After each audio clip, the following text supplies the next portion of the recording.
During a dull, dark, and soundless day in the autumn of the year, when the clouds hung low in the heavens in a dreary tract of country, a man traveled to see his childhood friend.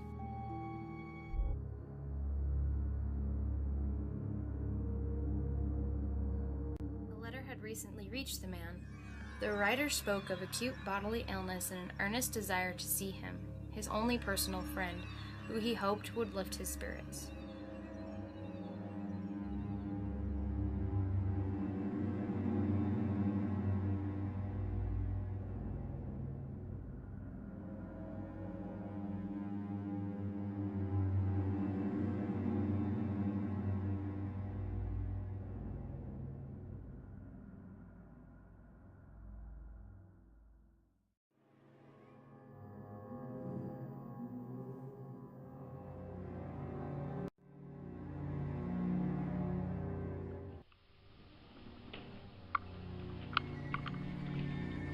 Ah, my friend, how good it is to see you. Your presence is most appreciated. Please, sit down. Thank you, Roderick, but tell me, what ails you?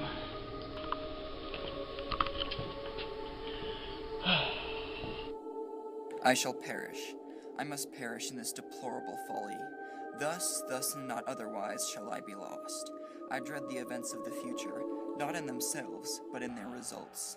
I shudder at the thought of any, even the most trivial incident, which may operate upon this intolerable agitation of the soul. I have indeed no abhorrence of danger, except in its absolute effect, in terror. In this unnerved, in this pitiable condition, I feel that the period will sooner or later arrive when I must abandon this life and reason altogether, in some struggle with the grim phantasm, fear.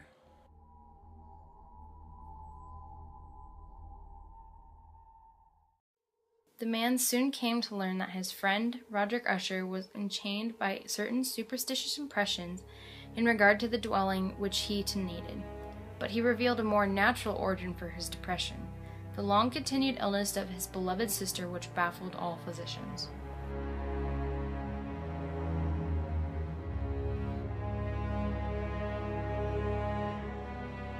Let us not fret about the future. Let us keep our hands busy. They spent several days busying their hands and minds. Roderick's paintings were vivid, overawed, and though one could try, they could not be described in words that would give the works of art any justice. One of the phantasmagoric conceptions of Usher was a small painting.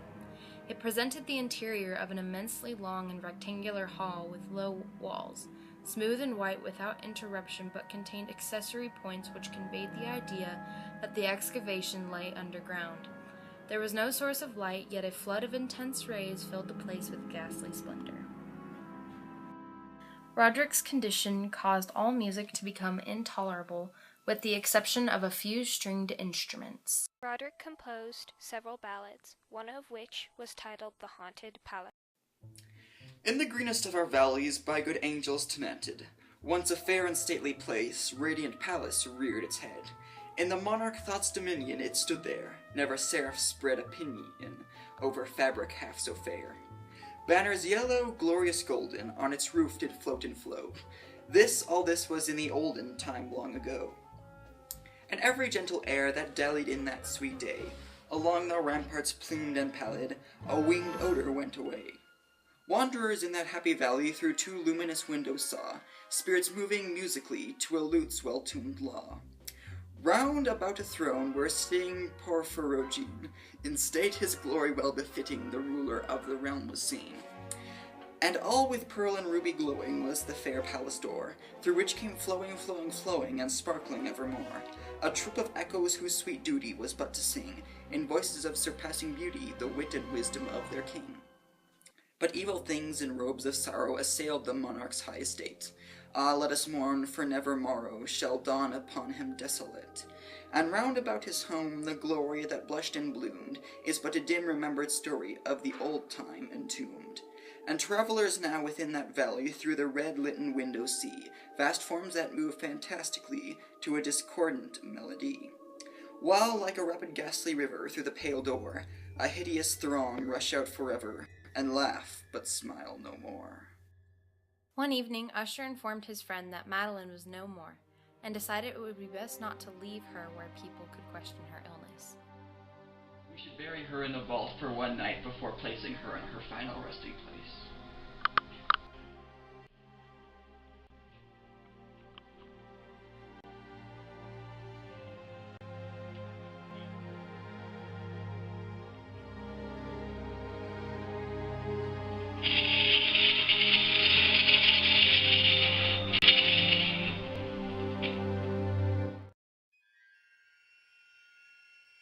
You hear it?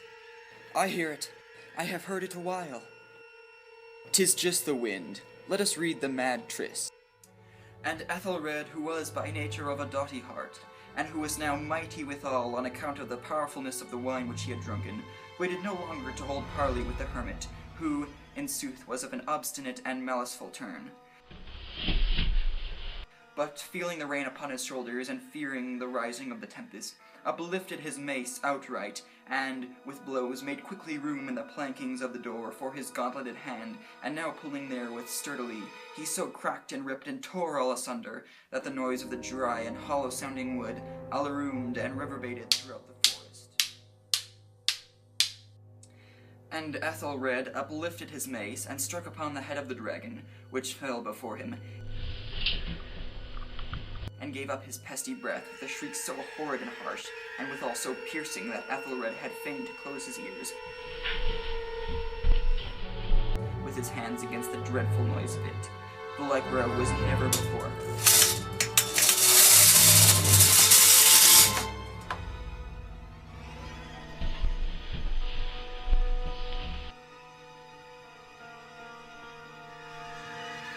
Madman! I tell you that even now she stands at the door! No.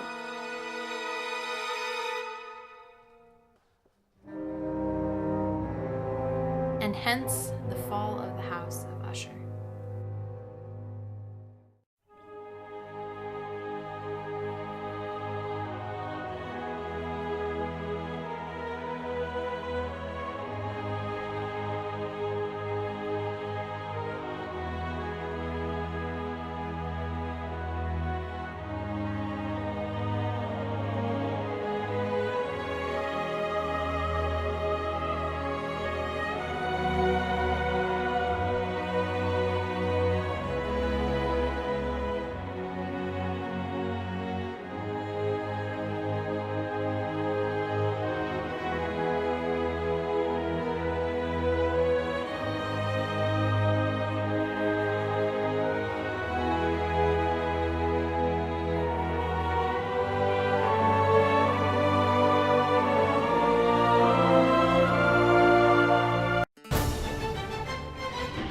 Your presence is very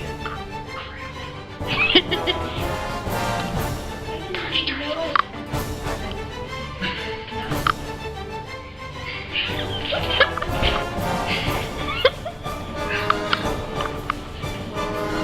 Hey, we did last agreement. Oh God. Oh God. The police. I was like, hi. I'm stuck. How long have you been out?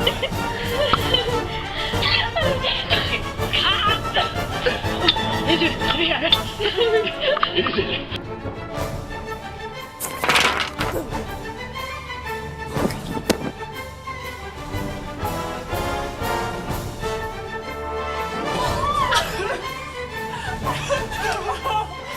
Ha ha ha!